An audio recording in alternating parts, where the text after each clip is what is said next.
Thank you. Couple things. Yeah. A couple days ago, I was talking to a scientist at the Institute of Nordic Sciences. They study human consciousness and its expansion. And I related a synchronous experience I had, a really profound one, that involved, in a way, Wayne Dyer, the late Wayne Dyer, obviously myself, a lady that had leprosy in the Philippines, and what certainly sounds like an unmistakable communication from my deceased sister. Just to quickly say it, I had lent out 6 cassettes from Wayne Dyer called Real Magic. When they were returned to me, all were rewound except for 1 cassette. And at first I thought, oh man, you think they could at least rewind this, you know? And then I thought, well, maybe there's a message here for me. So I walked over to my fancy cassette player connected to my sophisticated music system, dropped it in, and I said, this is the side. Dropped it in and hit the play button. And what I heard was Wayne Dyer saying, suppose you haven't heard from your sister in 3 years, and you're thinking how nice it would be to talk to her, and the telephone rings. I knew what came next. It's her calling you. So I hit the stop button, and I sat on the floor, and I said, wow, it's been 3 years since my sister passed. I would really love to hear from her. Rewound the tape, went to bed. There was a letter on my desk that day that arrived from the Philippines. I would send money several times a year to a lady that had leprosy. She would always send back to me this detailed letter thanking me and saying, I bought a pair of sneakers for my daughter, this and that, a detailed list. And this had gone on for years. And so the first thing I did that morning was I opened the letter. You know, after I had gone to bed saying it sure would be nice to hear from my sister. The letter began in a voice that was uncharacteristic of hers, all capital letters, and then it went back to its normal mode, and it said, this is the voice of your everlasting sister. And I fell off the chair, and I couldn't stop sobbing. It was that profound to me, because what happened the night before. And I immediately shot an express airmail to her, why did you say that? And the next day there was a volcano that erupted in the Philippines. There was, I think, 3 casualties, and Anacleto was one of them. So I never got the answer to that, but it's haunted me. And I talked to this scientist and explained it. He said it's one of the most dramatic stories of coincidence and, you know, synchronicity he's heard of, because it involved time for that letter to come from the Philippines. So it was there the next morning, the return of the cassettes. And he said, Child's play. Yeah. He said, in quantum physics, the only explanation we have that even hints at that is called entanglement. We talked about entanglement and that maybe everything's entangled since the Big Bang. I'm wondering what your thoughts are on that. Well, we've been talking about it already, about the content of the vortex and about the knowledge of your inner being / source energy, which are all one and the same, who always know where you are in any moment in time in relationship to everything you want. And so that timing that we're talking about is always about your readiness. So often unconsciously you're getting ready to be ready to be ready to be ready, and then these things feel like astonishing synchronicity, when what happened is you were ready to be ready to be ready to be ready to be ready to be ready. It's the reason that we want you just for a little while to consider that you're not thinking thoughts, you're receiving thoughts, and that there are those who are in vibrational alignment with you who know what you're asking for and who know right where you are. There is nothing unusual about any of this. This is the way it is all supposed to be.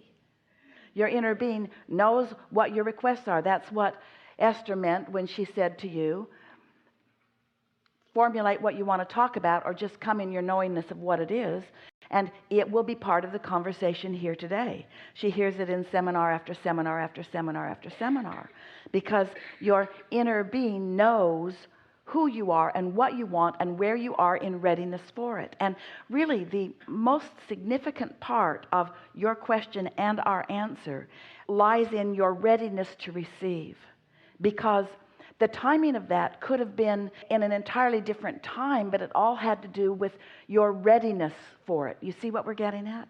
Imagine that your inner being is all-knowing, as your inner being is, about you and what's in your heart and what you've lived and even the contrast you've lived and what you've evolved to as a result of it.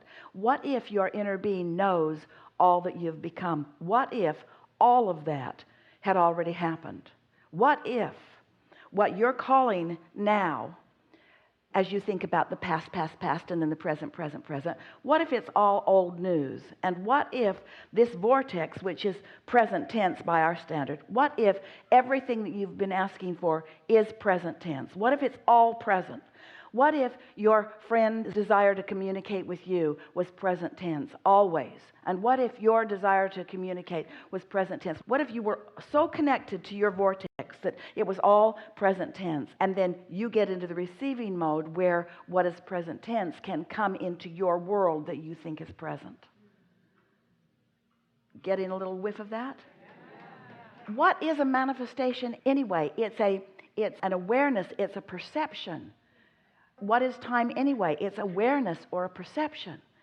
And so it's a beautiful thing when a group of people can come together like you all have, and here we are in this room, and you think you're experiencing, and you are, this physical environment, but there is another environment that you are tapped into at the same time, which holds everything that you are about, everything that you want to understand, and everything that you want to know. And as we visit with you about things that at many levels of your being you already know, and as we sort of cajole you and kid you and play with you and reach you through the things that Esther finds words to say that we mean, as you little by little, even in the framework of a morning like this, find vibrational alignment with who you really are, now you're ready for more of that, what you want to call divine timing, where you're just in the receptive mode. Everything in your vortex is ready to be received by you now. There's not this holding pattern ready to be revealed. The reveal button is on. We're all up here. Reveal it all. Give it all to him. Give him all that he can receive. All that he can receive. All that he's vibrationally ready for. So sometimes it's helpful for you to have a little timing which causes you to receive back some recordings, and have a little insight that, oh look, some of them are rewound and some of them aren't. And then something that occurs to you, maybe there's something here for me, and then a willingness to follow that because it's strong enough to put it in, and led through the path of least resistance to the things that you want most. To a manifestation that you were yearning for and asking for, but when yearning is stronger than believing, you don't have the experience. And the universe has the ability to deliver to you perfect timing on all things. So we're not asking you to get into the revelation mode. We're asking you to get into the receiving mode. And we're not telling you, you've got to find perfect timing for the revelation, because the revelation is always coming. It's always a good time by our standards. It's always a good time for you to receive what you want to call the miracle, which we call the child's play, easiest thing in the whole world to give you anything and everything that you've been asking for. You just got to be ready for it. And if you're not ready for it, you're not ready for it. And we don't mean that you should be ready for it.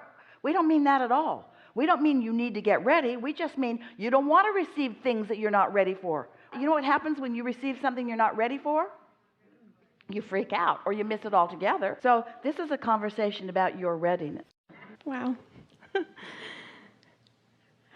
I've learned so much through you, and I think that one thing that I've learned the most is that gratitude is key in living the life that one desires. So I just want to express to you that I'm deeply grateful for just the experience of We want to turn your attention to the true essence of what appreciation is. Think about appreciation in the fiscal sense, that it means there's something that is becoming more. So if you can get into that place where there's no resistance within you, law of attraction must cause where you are to appreciate, to become more. That appreciation is the natural order of becoming. Yes, thank you. So my first question is that you've spoken about rampant appreciation, and I want to hear an example and feel what it feels like and sounds like I was hoping that you could do a rampant appreciation about me. No. Well, we've had a few of those today already where we've gotten on something, and we will say to you that you are in a good place for such a thing to happen because there's not resistance that is in the way of it. So it wouldn't just be bouncing off of you. We also want to say about those rampages of appreciation is that they are the most natural thing and the natural momentum that comes. Jumping in at a manifestation level and just trying to goose things up through words or hype doesn't work. So before you decide to turn on the gas and really focus strongly on something, you want to know really how open you are to the vibration of source. A rampage means a strong focus, and it means at its best a receiving of words. This is the subject of the difference between thinking a thought and receiving a thought. So what we want you to consider is you want your rampages of appreciation to be received, not forced by you. Not words that you're speaking, but received. That's why the rappers, when they really get tuned in, they can really flow. Now, anyone can learn rhyme, and anyone can put rhyme and lyrics to a beat. But we're talking about that getting in touch with who you really are so that it's naturally flowing from the core of you, where you're finding the words that match the vibration as they come. Because if you try to force it from a place of not being ready, then all you do is amplify the resistance. Where if you allow it from a place of readiness, then you amplify the readiness. Can you feel the difference? Yeah. So we've offered rampages of appreciation, and people usually ask for them when they feel they need them. That's the reason that we always play a little bit. We would so much rather that you get into that soft place of meditation where you allow that energy to flow through you, and you let the rampages of alignment and timing be what you're looking for. Because if all we do is offer words, it's not so different from faking it till you make it, or hype. And we've never ever known anyone who faked it till they made it. They just faked it and then faked it and then faked it and then faked it and then faked it and then faked it until they got exhausted, you see. So what else is on your list? So much. We've really enjoyed visiting with you, and even more than the words, we've enjoyed the feeling of you. We've enjoyed the energy shifting. We've enjoyed the questions that you've presented. We are most happy about the asking that is in your minds, because it's going to make the answering that keeps coming more satisfying to you. It's a little bit satisfying for you to wonder about something or even ask it outright and have Abraham explain it to you in a way that maybe for the first time ever you got it. That happened today quite a bit. But it's even more satisfying for you to have some things, some questions, some wondering that is active within you, and then have the universe deliver the answers to you. Because that's when you really understand that you are an extension of source energy, and that source energy is so aware of you and so flowing to you and so ready at all times for you to be ready. There's never a moment when source, or whatever you want to call this infinite intelligence, thinks a thought about you that goes anything like, well, probably not ever going to be ready, so let's put our attention over here. There's never anything like that. Attention upon you and what you care about, always flowing to you and through you. And the more you consciously get into the receiving mode and consciously receive, then the more evidence of that you see, until you begin to live your life in the way that you intended when you decided to come, until you begin to feel the exhilaration of what life is supposed to be about, until you begin to enjoy every step one moment as much as the step three moments, until you begin to enjoy those who aren't getting it as much as you are enjoying those who are getting it.